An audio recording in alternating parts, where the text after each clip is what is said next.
In 2013, Naughty Dog unveiled a masterpiece, The Last of Us. The Last of Us boasted a story so beautifully composed with characters that felt real, vulnerable, and most importantly, deep. The world of The Last of Us was also just as deep as its characters. A world where morally gray decisions had to be made on a daily basis, and a world that feels all the more real today as our real-life world takes on a pandemic. But ultimately, The Last of Us is a video game. While its characters, story, and world are all worth marveling at, its mechanics and its combat mechanics specifically must be fun and work well. 2013's The Last of Us was absolutely up to that task.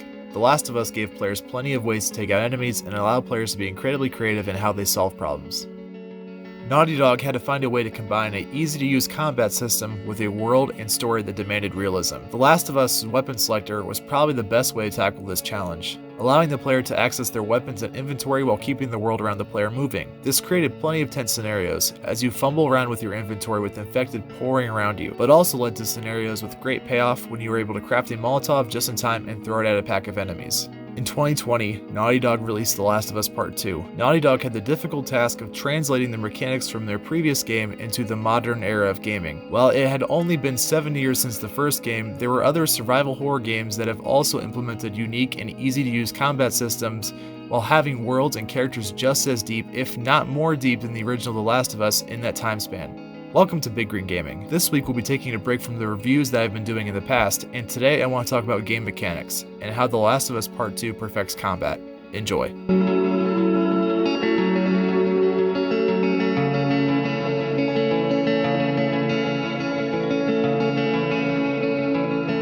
The foundation of The Last of Us Part 2's combat system lies in the weapon selector. When the players first start the game, they'll notice that they only have two weapons, a pistol and a long gun. These options are accessible through moving the D-pad to the left or the right.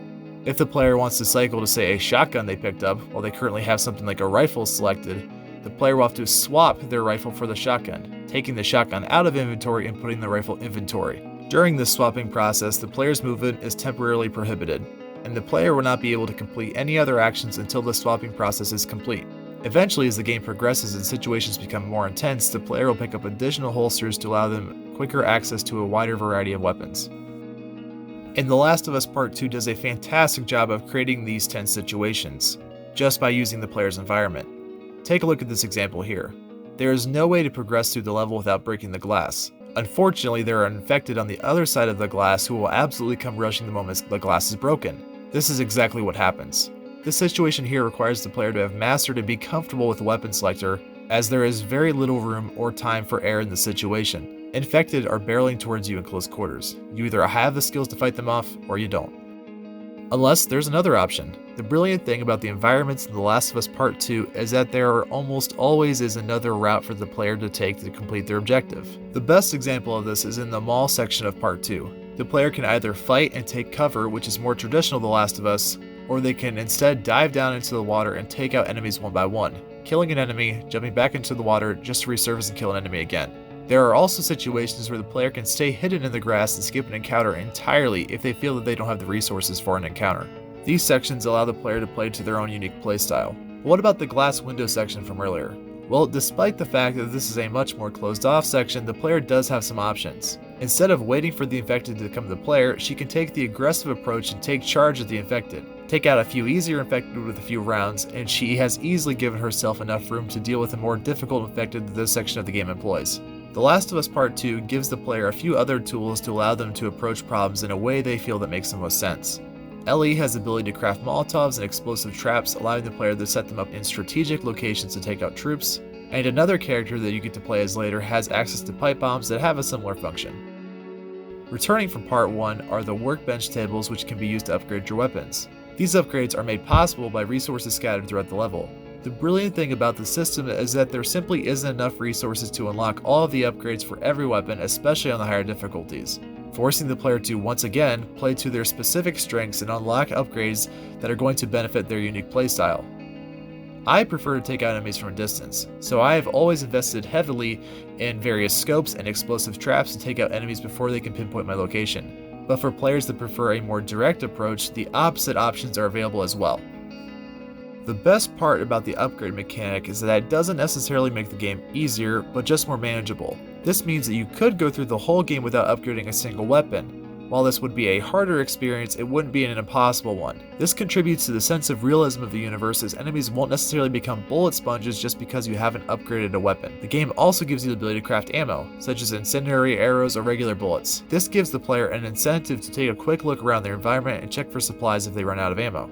There is also a rather fluid hand-to-hand combat system. If you press L1, you'll be able to dodge enemy attacks, and if you press the square button, you'll be able to deliver a striking blow to your enemy with either your fist or a variety of blunt objects that you'll find throughout the game. The game also has a similar mechanic that allow you to craft upgrades for your character, such as health, healing, or other useful mechanics that will help you in combat situations. This once again adds to allowing the player to take out enemies and accomplish objectives as they see fit. All of these mechanics work together to give the player a degree of freedom in an otherwise fairly linear experience. It's important to note that all the previous mentioned combat mechanics are not at all revolutionary. There are plenty of other games that have done very similar things. But Naughty Dog has fine-tuned these mechanics to work in absolute harmony with one another. But there are other things that The Last of Us Part 2 does so amazingly well that I haven't seen any other game achieved at this level. For example, when the player eliminates an enemy in the heat of battle, the enemy's friend will cry out the name of their fallen comrade.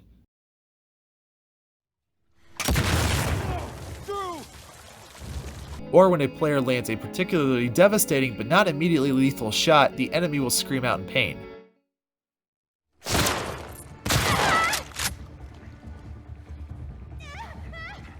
On a more surface level layer, the game's weapons also feel incredibly realistic.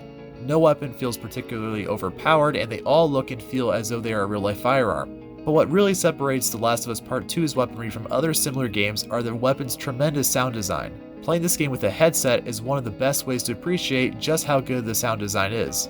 The weapons can also leave devastating effects on enemies. If you shoot an enemy in close enough range, you'll actually see a cloud of blood jump into the sky. The Last of Us Part 2 is one of my favorite games of all time. It's a fantastic experience. I highly recommend that you give this game a shot for its beautiful story, strong themes and messaging, and its fantastic combat.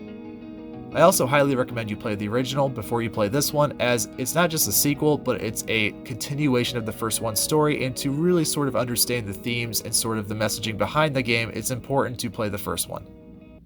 That's all from me, YouTube. I'll see you in the next video.